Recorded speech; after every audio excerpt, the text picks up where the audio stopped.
Hi అందరికీ. Welcome back to my channel. అందరూ ఎలా ఉన్నారు? నేనైతే చాలా బాగున్నాను. మీకు రవ్వ అంటే ఇష్టమేనా? అయితే వీడియో స్కిప్ చేయకుండా ఎలా చేసుకోవాలో చూసేయండి. ఒక గ్లాసు బొంబాయి రవ్వ, అర గ్లాసు పచ్చి కొబ్బరి తురుము వేసి 2 బాగా కలుపుకొని ఒక గంట పాటు పక్కన పెట్టుకోవాలి. ఎందుకంటే ఈ పచ్చి కొబ్బరిలో ఉండే నీటిని రవ్వ బాగా పీల్చుకుంటుందనమాట. ఆ తర్వాత కళాయిలో 2 స్పూన్ల నెయ్యి వేసి జీడిపప్పు, బాదం పప్పుని చిన్న చిన్న ముక్కలుగా చేసుకొని ఆ నెయ్యిలో వేపి తీసి పక్కన పెట్టుకోండి. తర్వాత అదే కళాయిలో ఒక 10 స్పూన్ల నెయ్యి వేసి మనం గంట క్రితం కొబ్బరి తురుము కలిపి పెట్టుకున్న రవ్వ వేసి అలా ఒక పావుగంట పాటు వేపుకోవాలి. లో ఫ్లేమ్‌లో పెట్టి వేపుకుంటే రవ్వ చక్కగా వేగుతుందనమాట. రవ్వ గోల్డెన్ బ్రౌన్ షేడ్ వస్తుంది. అండ్ మనకి నెయ్యి వాసన కూడా తెలుస్తుంది. అప్పుడైతే రవ్వ వేగినట్టు.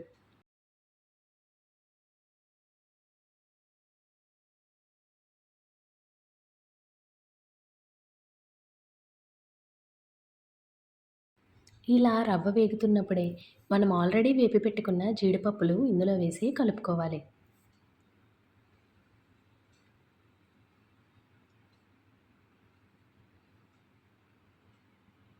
ఈ షేడ్ వచ్చిందంటే మనకి రవ్వ వేగిపోయినట్టే.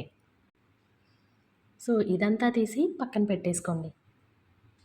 ఆ తర్వాత అదే కళాయిలో ఒక టీ గ్లాస్ వాటర్ వేసుకొని రవ్వ ఎంత క్వాంటిటీ అయితే తీసుకున్నామో అదే క్వాంటిటీలో పంచదార వేసుకోవాలి. తర్వాత కొంచెం యాలకుల పొడి వేసి పాకం పెట్టుకోవాలి.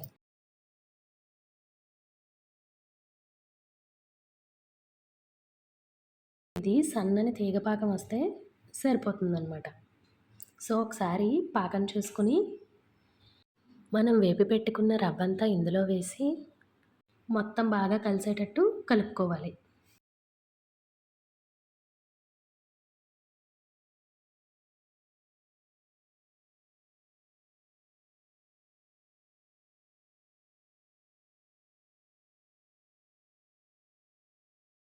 ఆ తర్వాత ఒక 10 నిమిషాల పాటు చల్లారనివ్వాలి. తర్వాత చేతికి కొంచెం నెయ్యి రాసుకొని ఉండలుగా చుట్టుకోవాలి. ఉండ చుట్టలేనట్టయితే కొంచెం పాలు వేసుకోవచ్చు. పాలుకి కొలతైతే లేదండి.